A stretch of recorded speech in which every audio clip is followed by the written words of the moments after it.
Mr. Coig, Deputy Maureen O'Sullivan. Priority question number 5, Minister. Thank you, Deputy O'Sullivan. My department provides a range of funding schemes and supports to the youth sector. In 2013, funding of some €53.5 million has been made available for these schemes. This funding will support youth work programmes and youth services serving some 400,000 young people, delivered by over 1,400 youth work personnel, who in turn support a large volunteer base of some 40,000 individuals.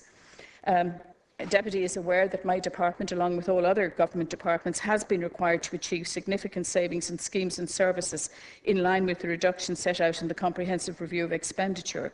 There has been, in line with that CRE, a reduction of €7.5 million over the course of the subsequent 2 budgets.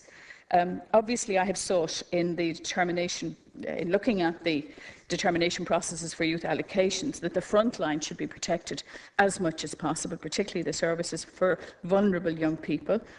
Try to ensure that organisations, the bigger organisations, we have asked them to consider the scope for reducing administrative costs and overheads. I've also asked the youth sector to cooperate and work together to ensure they can deliver services in local areas and that there isn't overlap, if this is possible at all, in order to maintain frontline services for young people. It should be noted, under the CRE, as I've told the House before, there has been no cut to the voluntary youth clubs. And this funding does play an important role in supporting volunteer-led youth groups and in promoting and leveraging valuable voluntary activity in youth work. In addition, €1.5 million is being provided this year for youth cafes and youth projects. Earlier this year, I outlined the new capital funding scheme for youth cafes, and over 90 applications were received by the department, which shows the demand for these very good initiatives at local level for young people, which young people themselves suggested were needed in their areas. Thank you, Minister. And we're currently reviewing those applications. Precedent 5 will appear in the official report. Deputy O'Sullivan. Right, thank you, Minister. I have to say the reality on the ground is very different from what you've outlined in your answer there. And I just want to focus on the youth clubs and the youth projects in the inner city. And we know the statistics. There are areas of over 60% of lone parents, pockets of 40% unemployed. We know the serious misuse and abuse of alcohol and drugs, and areas of really serious deprivation. There are areas where there's disposable income for after-school activities, but that's not the reality for young people and teenagers in some of these inner-city areas. In July, I was at an event that the Youth Projects organised where they spoke themselves, and it was just one great quote from one of the young people, and she said, in an area where young people might not have had many opportunities to achieve and shine, a club celebrates their achievements, holds their proud moments, and keeps alive the memory of what they have done and what is yet to be achieved, big or small. They're providing the services for the early school leavers, for those in schools, for young parents, and particularly for those in crisis situations. Now, the reality is that the cuts have seen programmes having to close. It's seen a reduction in contact hours with young people. It's seen the loss of innovative programmes, not to mention the 22% salary cut for some of the youth workers. Thank you, Deputy. I accept what you're saying, but the reality is very different. Come on, Minister. Well, 1 minute also.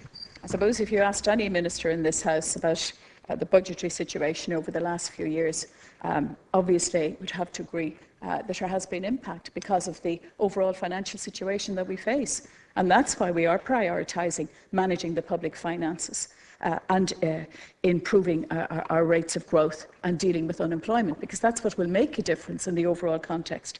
And of course there has been some impact on the youth services where there have been reductions.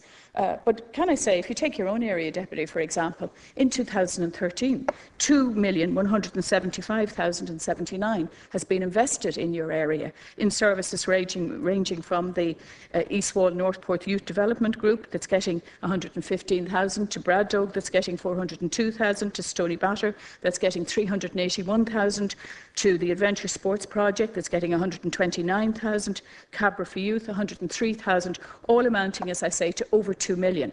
Now, I take the point that if there is any cutback at all in those services, that there is impact. But what I am saying to you is that we are trying to protect the front line, and certainly in the forthcoming budget, I will be doing everything to ensure that youth services are protected, because I do recognise, just as you say, the work of youth work and the contribution it makes, particularly in disadvantaged areas. And the youth workers are doing a wonderful job, and there are superb initiatives all over the country, and I would like to support them as much as possible. Minister. But it is dependent on our overall budgetary situation. Deputy Sullivan, 1 minute. I think the youth clubs and the youth projects, they're very, very significant preventative measures. You were talking about Oberstown earlier. We know that there's a disproportionate number of young people and older people from areas 1, 3 and 7 going into the Oberstowns, going into the Mountjoys and the St. Pat's. And these youth clubs and youth projects are really doing great work to prevent that. Now, when the Young People's Facilities and Services Fund was set up back in 1999, I chaired the group for the North Inner City. So I know the projects you've mentioned, and I know the difference that that funding made. I'm just wondering where that is now. And there was also another part of that, which was the Small Grants Fund.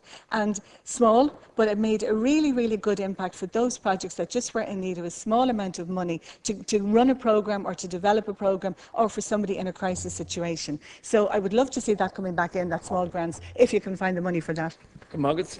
Tara. Perhaps the Deputy would correspond with me further in relation to that suggestion about the small grants, and if there are any particular services that you feel are being unduly affected, perhaps you'd bring those to my attention as well. And I'd be very happy to examine that, because we are genuinely trying to protect frontline services as much as possible.